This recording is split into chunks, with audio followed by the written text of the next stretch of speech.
Good morning, good evening, good afternoon. This is Dr. Garais, BIO116, Anatomy and Physiology 2, and this is Chapter 18. So what is Chapter 18? It is the follow-up to Chapter 17. 17 is gastrointestinal tract, so this is nutrition. It's kind of like a rehash of some of the biochemistry stuff that we talked about in metabolism in Anatomy Physiology 1. So of course, we're talking about nutrients and how we change what we eat, which is the food, into nutrients, which is things that the body can find useful for its metabolic processes. And remember that metabolism is the sum all of all reactions that are building up your body, anabolic reactions, and all the sum of all the processes that break down things in your body, which is catabolism. So anabolism plus catabolism always yields or equals metabolism. So there's building blocks. When you eat foods and macronutrients, carbohydrates, lipids, and proteins, right? And micronutrients are like vitamins and minerals, which are because they're required but not in large amounts. Carbohydrates, lipids, and proteins are relatively large amounts versus the quite small amounts of the micronutrients. Oops. Um, Things that are essential that only can be attained by diet. And there are a lot of things that your body likes better. You can't just eat pills like I've stated in other lectures. Your body likes processing things. Now, the amount of energy that you're taking in and also the amount of energy that you do, moving around and burning is calories. And that's the universal measurement of how much energy I'm putting in and how much energy that I'm actually expending as a human machine/human body. Carbohydrates, we already know, is carbons, hydrogens, oxygens. They're made out of sugars and starches, disaccharides, and monosaccharides. Monosaccharides are simple sugars. They're only simple single sugars, and the two really good ones that we know is fructose and glucose, because everything has to break down to a monosaccharide, and that is the beginning that we use, especially in glucose, for glycolysis to go through the Krebs cycle and then finally oxidative phosphorylation in your mitochondria to make ATP. Disaccharides are two sugars that are combined, like milk sugar, which is lactose. And polysaccharides are complex carbohydrates like starches and also glycogen, okay, which is a storage form of glucose. And remember, that's what your metabolism does. You have to break down all of these things to a monosaccharide, and the number one monosaccharide that your body likes using is glucose. Now, what's cellulose? Cellulose is plant starch, and the really cool thing about plant starch is it's non-digestible. Then you may be asking, then why am I eating it? Because a neat thing that fiber does on the way down to the toilet is that it picks up cholesterol, and it's a way to get cholesterol or excess cholesterol slash fat slash adipose out of your body. Glucose, we already just talked about, C6H12O2, broken down. The byproduct is carbon dioxide and water, and of course energy in the form of ATP. Its storage form is glycogen, and it's stored in the liver and muscle cells, but a lot in the liver. And excess, if the liver and the muscles can't store it, all the excess fat is then, all the excess sugar is then turned into fat, also known as lipogenesis. Gluconeogenesis is to make new glucose, from other things like non-carbohydrates. And we can do that. And it's, of course, glucose is a source of energy. Here are your monosaccharides, glucose and fructose, we already know. Galactose is another monosaccharide, and you can see how closely related they are chemically to glucose. So it's easier, well, I don't know what we could say easier, but it's better to eat closer to monosaccharides than polysaccharides, because you could see simple sugars are easier to digest because they're smaller and, well, I can't think of another. So this is what we've been talking about. Carbohydrates always then broke down to monosaccharides, and of course the ultimate monosaccharide is glucose. Can be stored in the form of glycogen, typically in your liver and your muscle cells. Of course, glucose can be used for respiration, which is the intake of oxygen and the outtake or expiration of carbon dioxide, and of course water, and the main byproduct is ATP in the form energy in the form of ATP. Okay.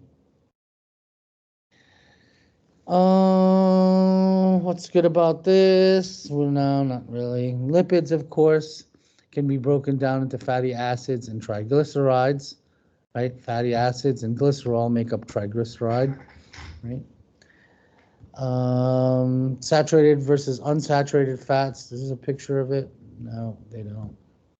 If you remember the picture, the unsaturated fatty acids has more double bonds, and therefore it's healthier, easier to digest, more fluid in at room temperature. But the saturated fatty acids, that's the stuff that's relatively solid or more likely to be a solid. It doesn't have many double bonds, and if it's solid at room temperature, it's obvious that there is an increase of cardiovascular disease and atherosclerosis.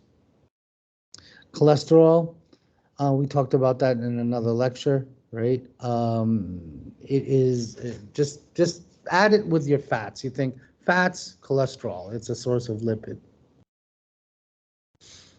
Energy supply, glycerol, we talked about that. VLDL, LDL, HDL, last term we talked about that as well. All right, those are your lipoproteins, and that means it's a fat and a protein together, and these are vehicles for fat. So the HDL carries things out of the system. It has a high protein content, therefore it will doesn't have a lot of fat in it, and it takes things out of the system. But VLDL and LDL, they're high triglyceride, high cholesterol content, and they tend to bring fats into the system or into your body. Okay. Cholesterol is produced by your liver, released into the blood. It can make salts and excreted in bile. And another term for fats or lipids is adipose.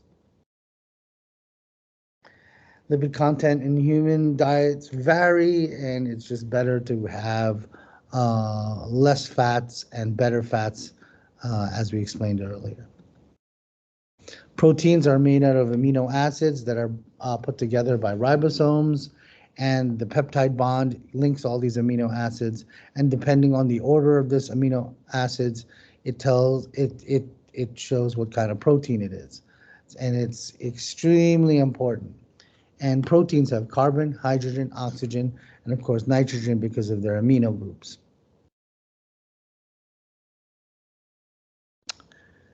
Amino acids, those are the building blocks of protein. There are 20 types of them, right? And there are 8 of them are called essential. That means they must be derived from diet. Okay. Nitrogen, these numbers, nice to know. I won't make you responsible for them. Energy expenditures, we already talked about the measurement of a calorie. It's either potential energy from food coming in and also how much you actually burn during the course of the day. And if you look at lipids have tons of calories, so but the proteins and carbohydrates. So you can see where now a lot of dietitians focus on the lipids because you can see it brings a lot of energy to the system.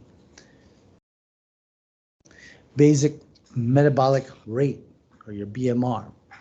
Now, your BMR, of course, is how much energy your body is expending on a normal basis on a normal day.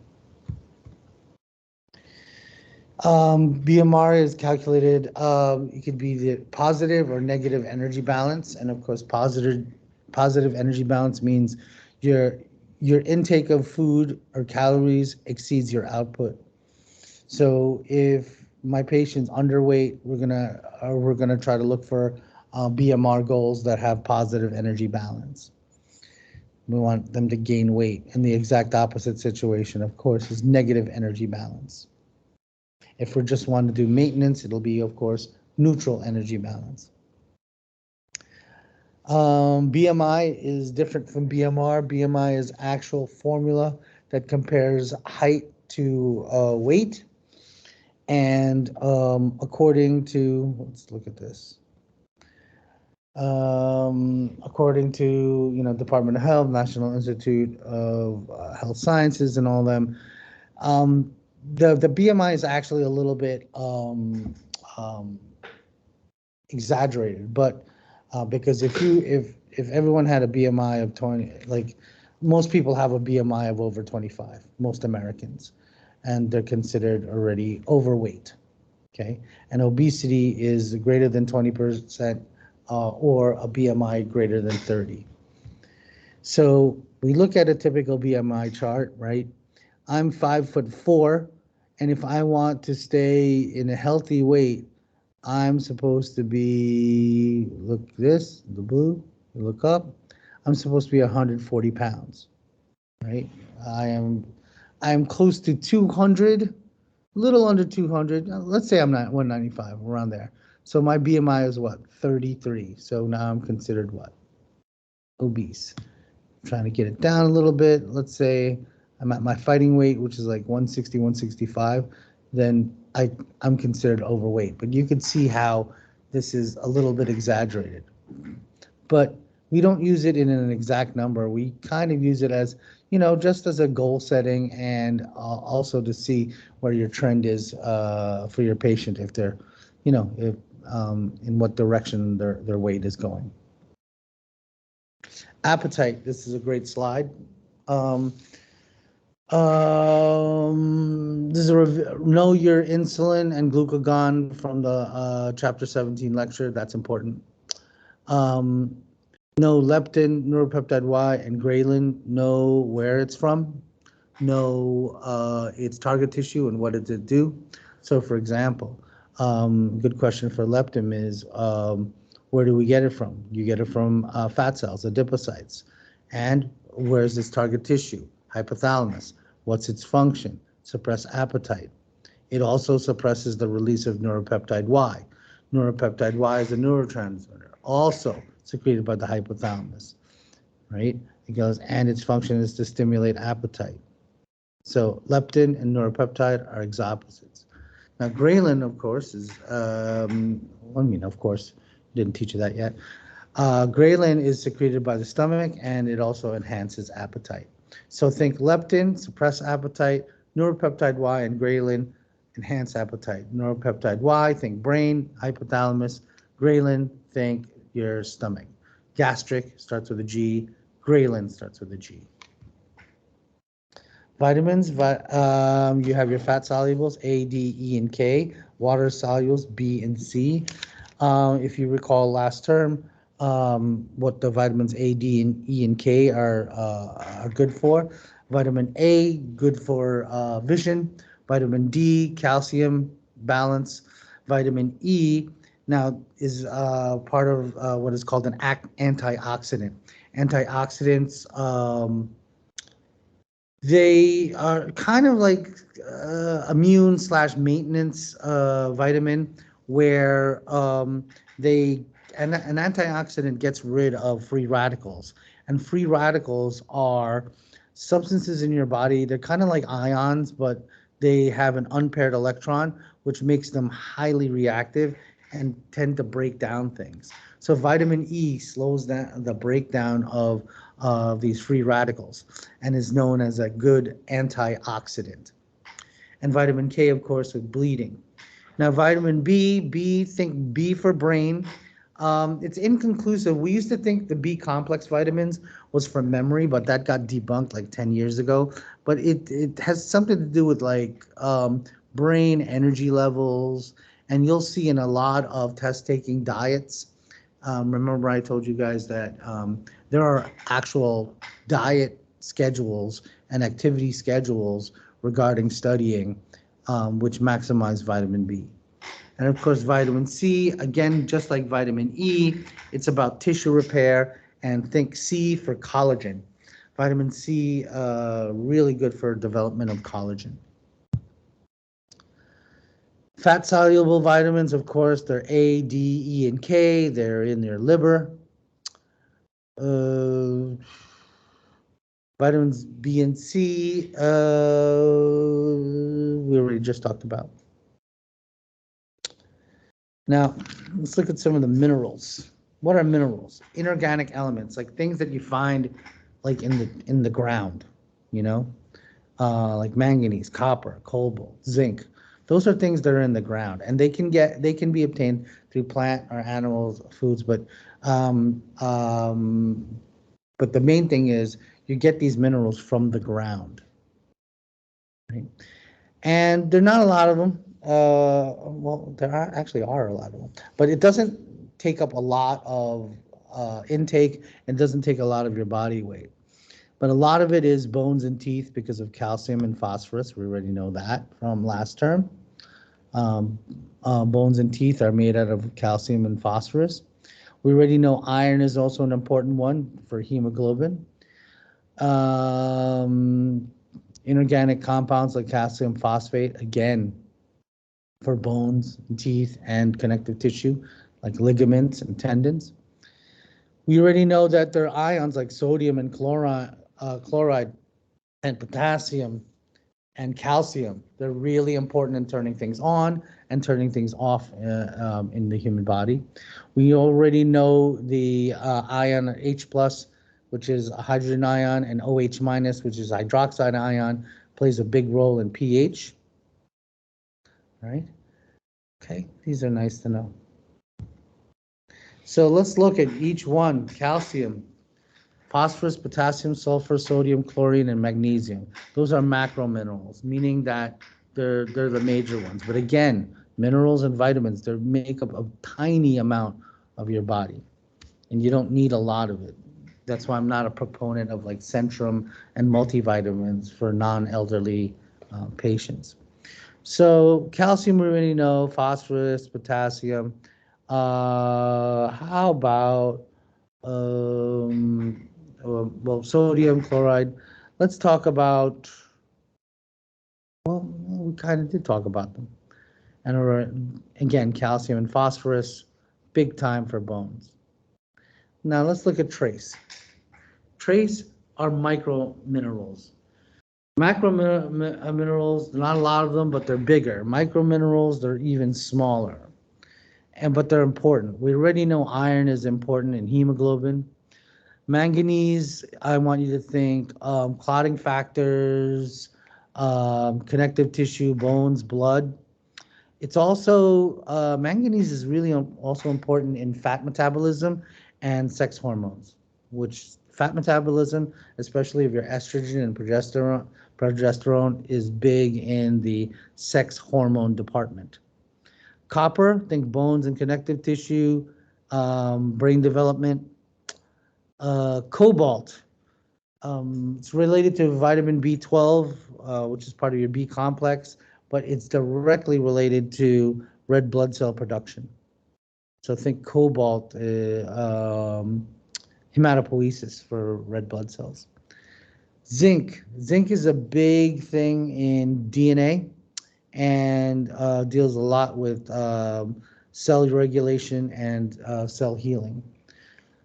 Fluorine, of course, think what? Fluoride, think brushing your teeth, so think about the enamel and the hardness of your teeth. Selenium is another antioxidant, again, part of the immune system. And last but not least, chromium is directly related to the production of insulin in your body. So these are just some trace elements and what they do. Ultimately, lifestyle changes, adequate diet, and it's based on how much physical activity you have, how many calories going in, how many calories going out. There are also genetic environmental factors. If your parents are obese, the odds of you becoming obese are pretty good. And also, those are the people who taught you how to eat. So that also relates to environmental factors. But if you're constantly being told to, watch your diet, don't eat too much, don't drink sodas. My wife with my kids she's very strict with them regarding sodas, and with all the children, she cuts their juice in half. So my kids are really sensitive towards juice that hasn't been diluted down. And that is an environmental factor. RDA, recommended daily allowances. We're going to talk a little bit more about that in a moment. Food pyramids and such, nice to know. These are nice to know, different types of vegetarian diets. Vegan in general means no animal foods. And usually when they say vegan, it's very, very strict, their diet restrictions. Some people see it as religion. Some people also see it as just a really hardcore way to monitor your intake. Ovo-vegetarian, ovo think what? Eggs. Lacto-vegetarian think dairy is good. Lacto-ovo, both dairy and eggs. But a vegan, pure vegan, will not eat eggs, will not do dairy. They'll have other sources. Pesco-vegetarian think what? No other meat, but they have like fish. And semi-vegetarian, nice to know. But ovo, lacto-ovo, and pesco, and of course vegan, the most restrictive. And a lot of people do it for also religious reasons and not only health reasons. My plate, USDA, is a little bit old school. It's a little bit old, but there's all these things that, like your food pyramid, if you remember that from grade school. Undernutrition, overnutrition, remember the calories in have to equal calories out, right? And malnutrition is your poor intake. And if you have poor intake, you'll be tired, and also you'll be susceptible for infection. Primary malnutrition is malnutrition from diet. Secondary is most likely from some sort of disease state.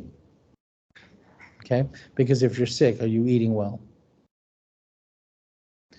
Starvation, these things, nice to know. But again, we are not focusing on pathologies.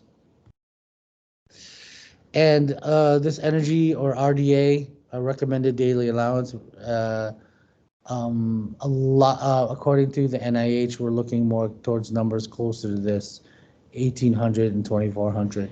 And I told you guys, my good friend, Professor Zhao, Dr. Zhao, so let's call her by her correct title. She says she's looking at 1,200 to 1,500 per day as a better standard than this. And the hospital standard is actually lower than this. All right, and that concludes today's lecture. Study, study, study. See you in class.